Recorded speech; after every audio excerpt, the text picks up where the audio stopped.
Coming up on today's episode,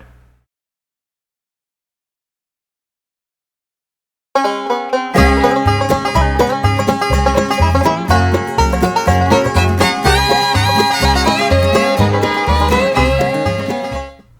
morning YouTube, here with you on a Friday.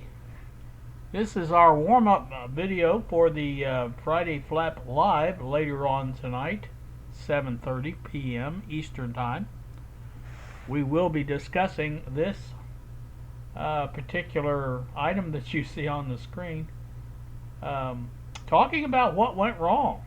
Bob and I went over it pretty thorough yesterday to see if we could tell maybe where there might be a problem, and I'm going to go over with you some of the checks that we made yesterday, and well, let's take a look at those real quick now.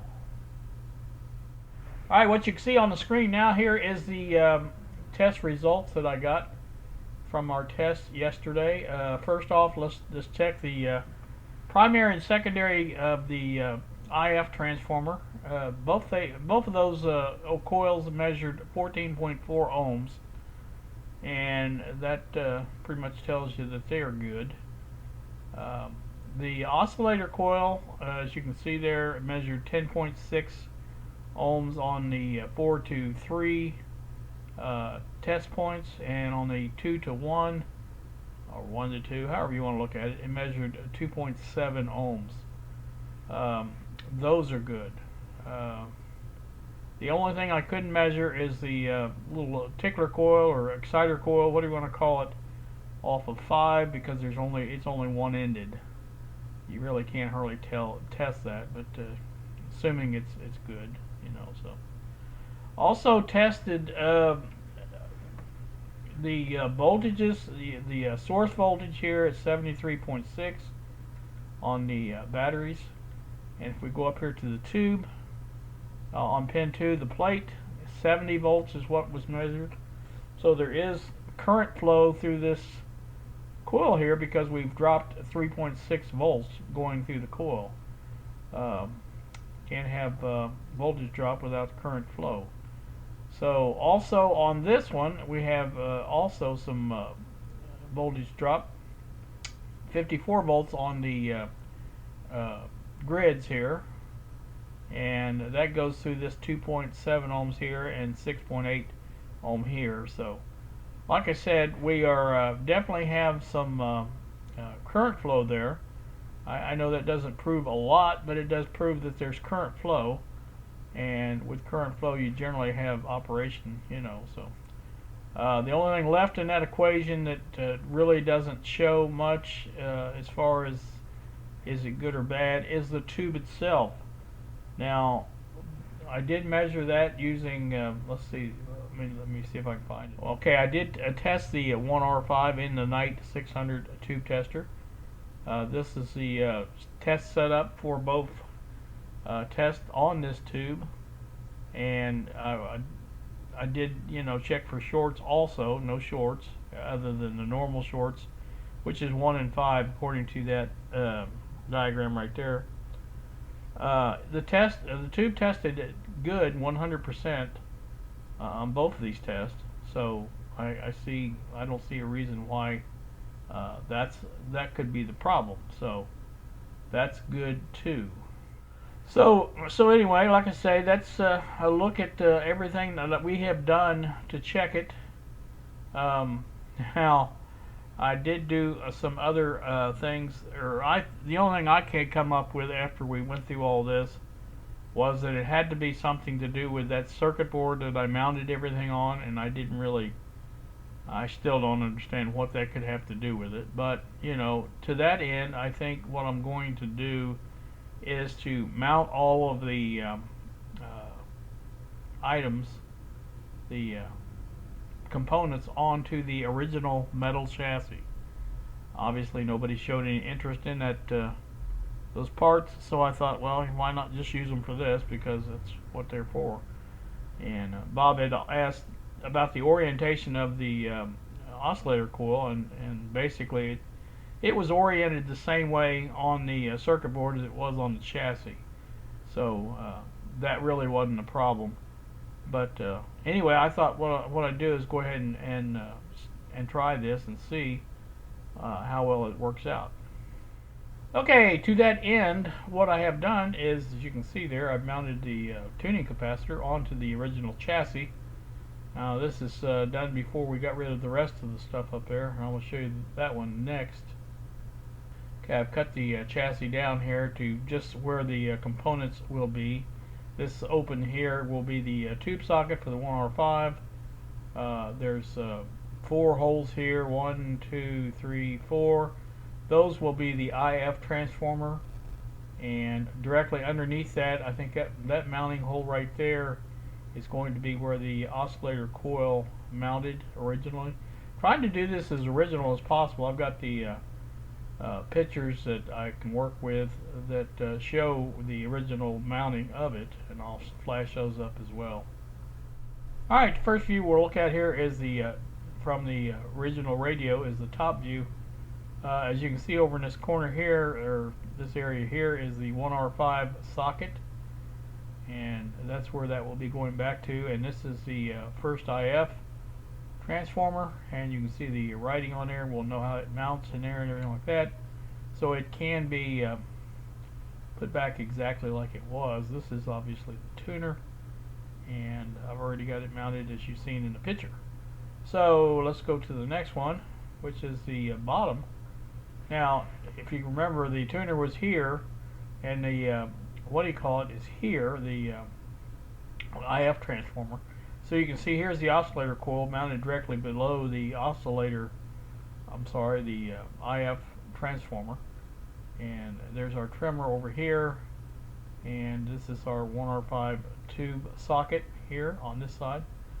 We can clearly see how it's mounted in there, and I'll put that back exactly like it was.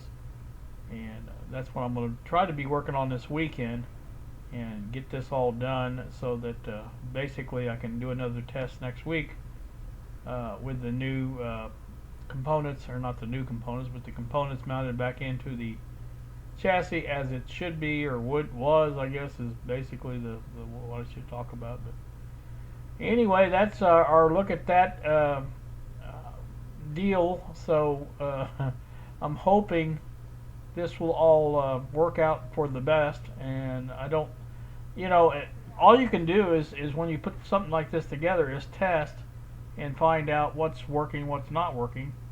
I guess if I had my scope running, I could probably have seen if there's an oscillator signal there. If I'd have had a decent radio, because I was using all my batteries for the radio, I didn't have any portable radios to sit there next to the this part here and see if it could tell if the oscillator was running when I tuned it. That's a good way of telling. You can tell if the oscillator is running when you just set a radio next to it, AM radio, and you should hear it make all kinds of heterodyne noises, things like that when you tune through the dial. So that's a good way of finding out. Maybe time I get this all done, I'll have a decent radio where we can sit there and listen to that while we're tuning to make sure that we are getting, in fact, oscillation in the oscillator. So that would be good. Other than that, I don't know exactly what else is wrong, but this all the testing we did yesterday again shows that this is all hooked up correctly. The only thing is that the rest of the radio is not there, and that's the only thing. I don't really see what that would have to do with anything, but it shouldn't. This should operate on its own, just like it's shown here. Again, the AVC, I mentioned this, I think, in the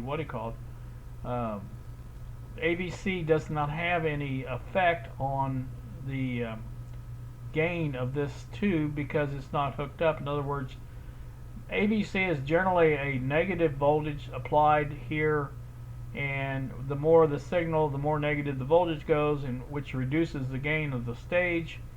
And if there is no reduction in the gain, then we should have full gain on this, and that means that it should be working optimally. And so therefore, the AVC really doesn't play a part in that. So it would be in the rest of the radio to keep your automatic volume control working correctly. But like I said, for our purposes here, that AVC doesn't do anything.